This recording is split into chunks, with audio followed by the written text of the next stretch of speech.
Hello YouTube world, God bless you guys. I'm just gonna do a video on this Toro timemaster that I've been having for a month now. I really like it. It's helped me so much in trying to get the lawn accounts done. I have mostly residentials. I don't have any commercial accounts. And I used to use this right here. I used to have that Husqvarna, man. It's good. It still runs and everything perfect. Nothing wrong with it.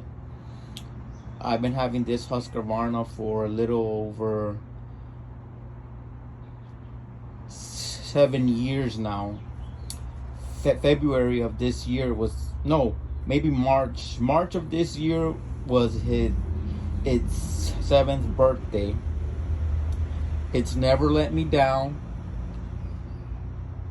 at all, and the only maintenance I've done on it, besides changing the oil and the air filter every now and then, is one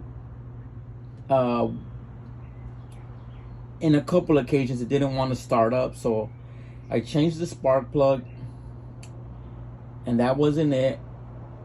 And then one day I was just like, well, what if I just hook up the boot, the metal boot that's on the end of the cable, hook it up to the actual spark plug. So I actually cut it. Big mistake. Never do that. Everything that's on your mower is designed that way because that's the best way you're gonna get a longer lifespan on your spark plug, on your carburetor, on your fuel filter. Everything that's on a mower, it's already been tested and designed to operate the and to make your lawnmower as most efficient as it can be. So don't try to do it like anything wrong. I've seen so many people do weird stuff to their lawnmowers. Yeah, it'll run, it'll get you through the day, but what you don't know is that stuff you did by rigging it, you probably damage another electrical component that's attached to that because you're not using the proper items that you have to use to make sure that mower keeps running. I've seen even people right here in the ignition keyhole crank the mowers once they're in the field and they drop their keys, they lose them or whatever they do. I've seen people use screwdrivers in there, different keys that were never designed to go in there, and it works like I said.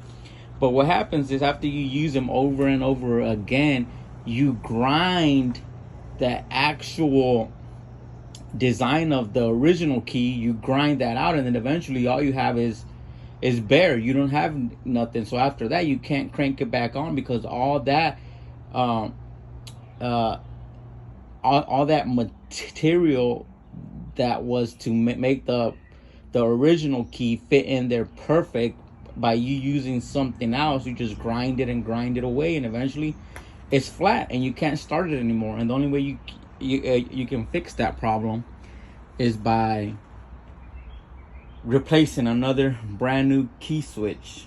I've seen people hold the gas throttle when it breaks, and instead of installing a new throttle cable, they actually use like string, rope, whatever, a bungee cord to hold it in place.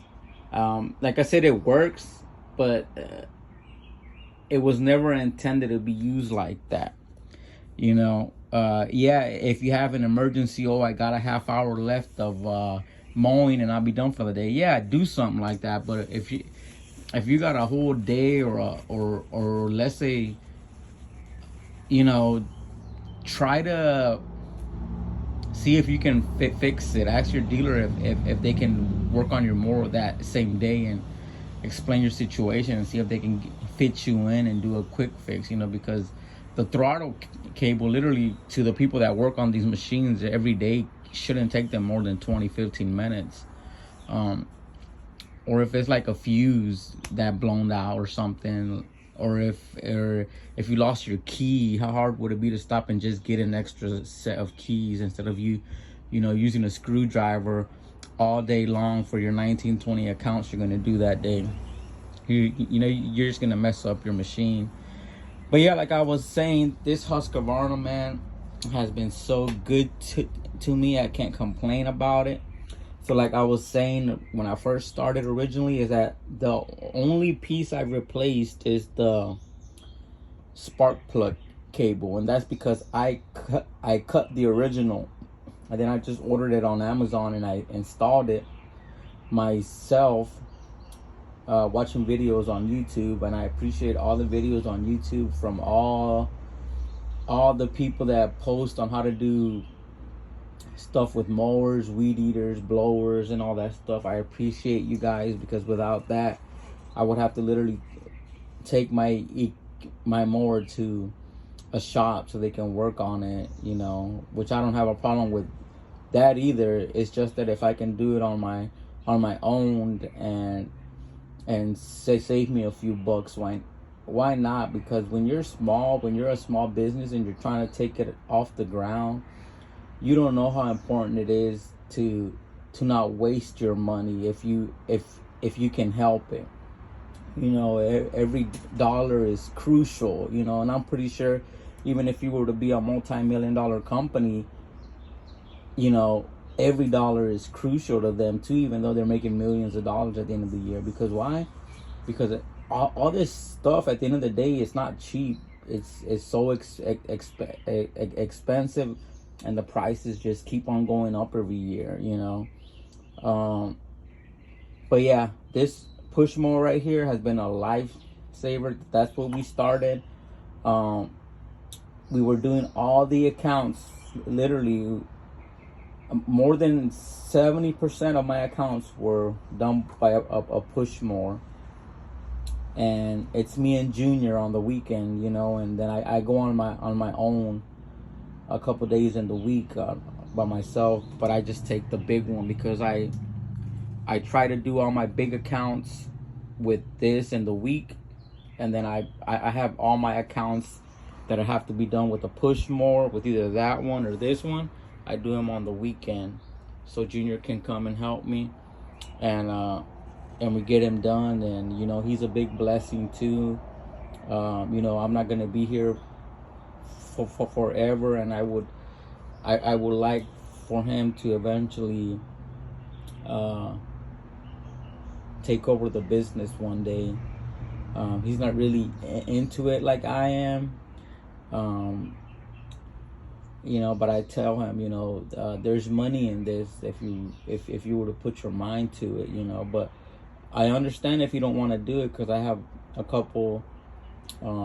I have more sons, and I hope one of my sons, if it's not him, you know, one of them will be like, Dad, I'll take it, you know.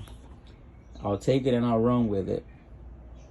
But yeah, this Husqvarna has been so good to me. Like I said, 7 years. And just do the math. I mow my own house. Well,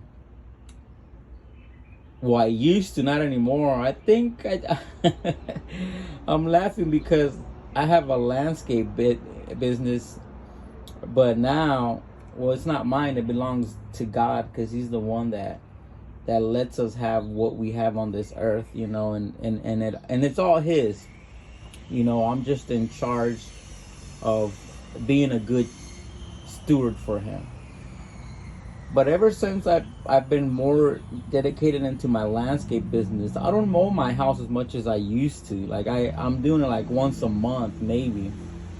And our yard literally is like the worst yard on the block. Not because not because I don't have time to do it, but I don't know if that's something that you guys uh, go through too. It's not that you don't want to do it. It's just that you go and you work on all your accounts, make them look nice and beautiful, and you come home and you just neglect your yard. Like I said, it's not because you don't got the time. It's just that mentality. I don't know what happens to our minds, and but yeah, we used to use this lawnmower on our yard. We used to mow it every other week in the growing season at least, and then like once a month in the winter season. So just do the math. It was being mowed twice a month for 6 months, so that's 12 cuts plus another 6 cuts in the winter season. So you're looking at 18 cuts. Multiply those 18 cuts times 7, and that's just here at this house, not to mention all the other cuts we've used before. I was doing the math one day because I just wanted to like get like a good number, and I came up with like almost to like 300 cuts I've used this push mower on accounts. 300 cuts. It still works. You crank it up, you can go out and mow 20 accounts right now with this without a problem. Like I said, I only changed the little spark plug cable on it, and when I changed it, for some reason it didn't want to work. So then I was looking at a video, and I was like maybe I didn't put the little there's a metal piece that you hook up inside the plastic inside the plastic orange motor, where when you pull the string to turn it on, that metal piece that connects to the actual thing that makes the wheel spin, that's inside the motor. I know it's not a wheel, I know it has a name to it, but that's what I can think of because it looks like a wheel. I'm like, maybe if I move it closer, and that's the problem, because the metal, I think it's supposed to make some type of spark. Like it's supposed to make like a type of spark, and the metal wasn't as close to the other metal. So I'm like, let me bring it closer. And as soon as I did that, man, I pulled the string and it turned up like if it had just left the assembly line, and I was so happy. And I've been using it ever since again, because I didn't use it for like maybe 2 months or 3 months where I wasn't using it, and it made it hard because I had to use the right stander on those accounts, and what people say, right equipment, right place. You can't use this more on small pieces of grass because it's too big and you're gonna damage it. But I had no choice. I was just being real careful. Those few months I didn't have the Husqvarna, and then we bought the Toro, and we've been having it for a month. And I used to use the Toro at another company I used to work for, and man, and I just liked it because it was so convenient, man. Like, you don't gotta push it anymore. It's self-propelled. You just push the bar down and it goes, and it just made everything so much easier. And we've been having it for like a month now, the whole month of April.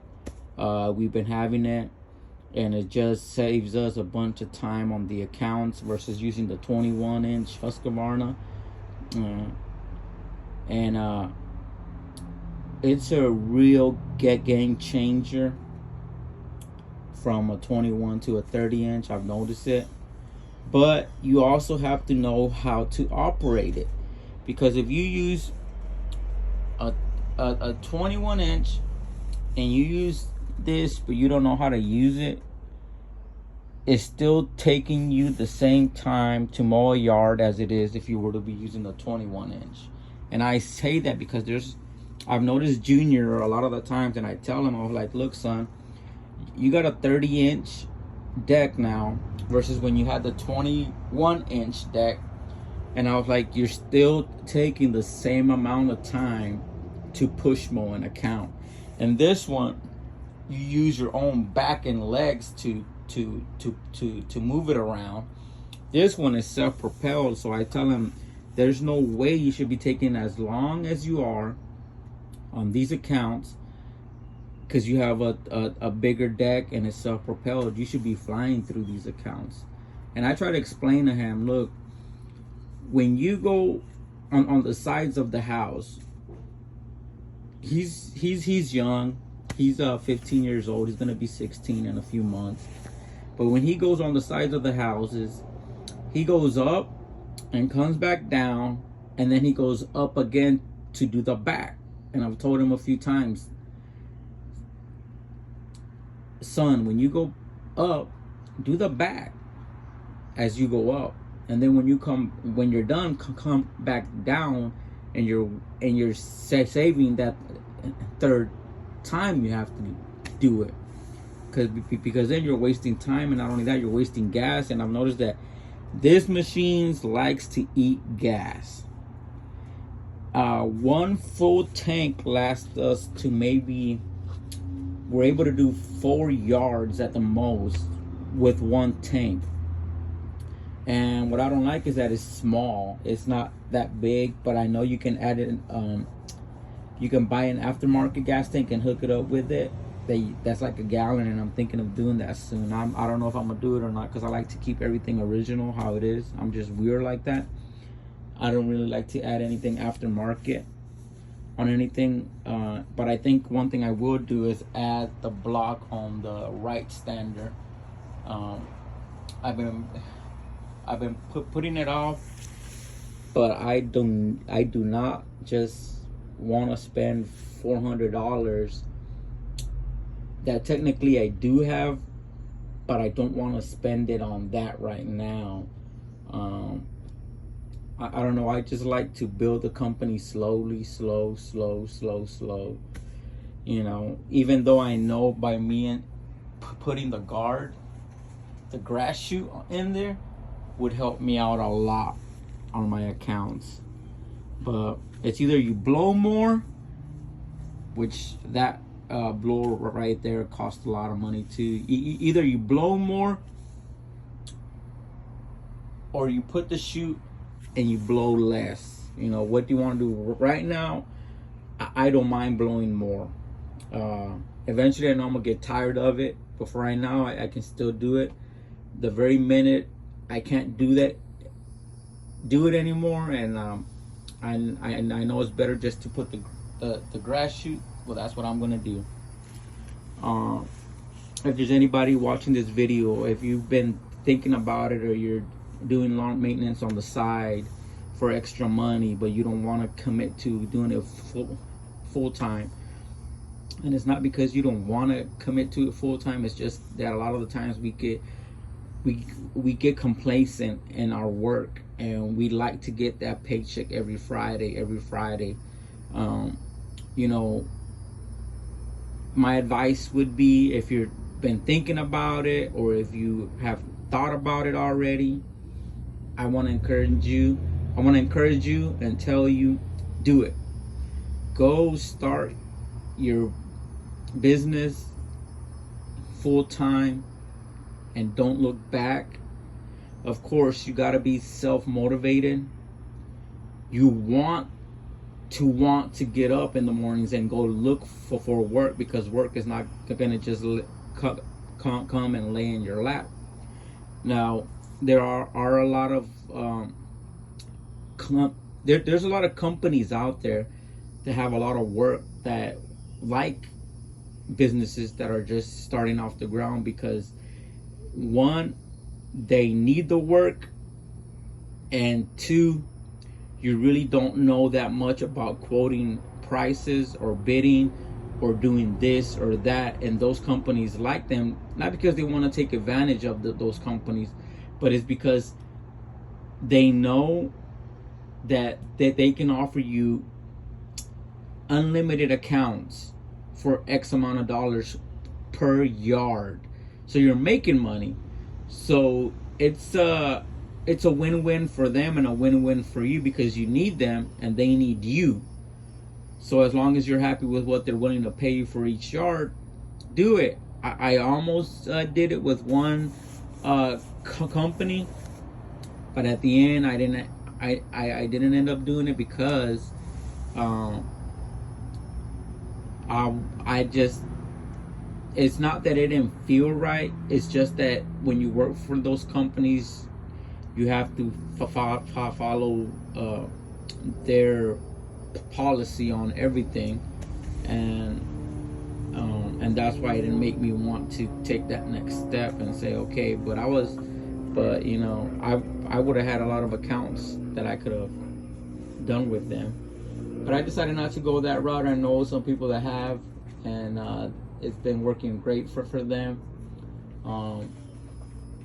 I'm blessed, and like I said, if you've been thinking about it, just do it. Make that move and don't look back. And you're gonna keep on learning. You're gonna make mistakes, but as long as you can learn from those mistakes, move on.